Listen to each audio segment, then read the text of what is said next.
तर आता बातमी आहे मोर्चाबाबतची। मुंबईमध्ये आज निवडणूक आयोगाविरोधात विरोधकांचा सत्याचा मोर्चा निघतोय। त्यासाठी जय्यत तयारी करण्यात आलेली आहे। त्याचीच ही दृश्ये थेट जाऊयात। आमच्या प्रतिनिधी रुपाली बडवे या सीएसएमटी परिसरात उपस्थित आहेत। रुपाली, एकीकडे अजून तरी मोर्चाला परवानगी मिळालेली नाहीये, पण विरोधकांकडून मोर्चाची जय्यत तयारी केल्याचं दृश्यांमध्ये दिसतंय।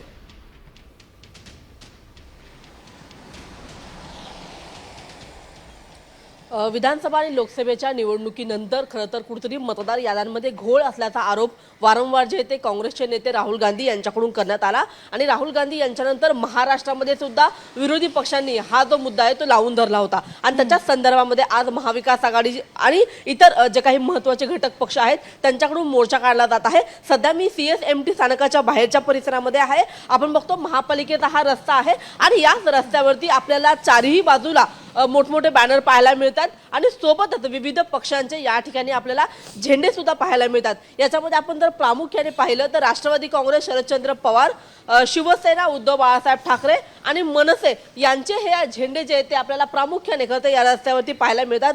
या मोर्चामध्ये काँग्रेस देखील सहभागी असणार आहे। मात्र काँग्रेसचे कोणकोणते प्रमुख नेते आजच्या या मोर्चामध्ये सहभागी होतात हे पाहणं अतिशय महत्त्वाचं आहे, कारण की प्रदेशाध्यक्ष हर्षवर्धन सपकाळ आणि मुंबई अध्यक्ष वर्षा गायकवाड यांची अनुपस्थिती असेल अशा पद्धतीची चर्चा सुरू झालेली आहे। आपण पाहत आहोत की एकूणच महाराष्ट्रामध्ये सध्या जे सगळं मतदान झालं त्या मतदानामध्ये मतदार याद्या ज्या होत्या त्याच्यामध्ये मोठा घोळ होता, त्या खोट्या याद्या होत्या आणि या संदर्भातला आरोप जो आहे तो वारंवार उद्धव ठाकरे असतील किंवा राज ठाकरे असतील। रुपाली, आज या मोर्चाचं आयोजन विरोधकांनी केलेले, आता कसा हा मोर्चा निघतोय याकडे लक्ष असेल। धन्यवाद संपूर्ण माहितीसाठी। आता isakal.com आहे देशातील नंबर 1 ची मराठी न्यूज वेबसाईट। प्रत्येक अपडेटसाठी isakal.com ला नक्की भेट द्या।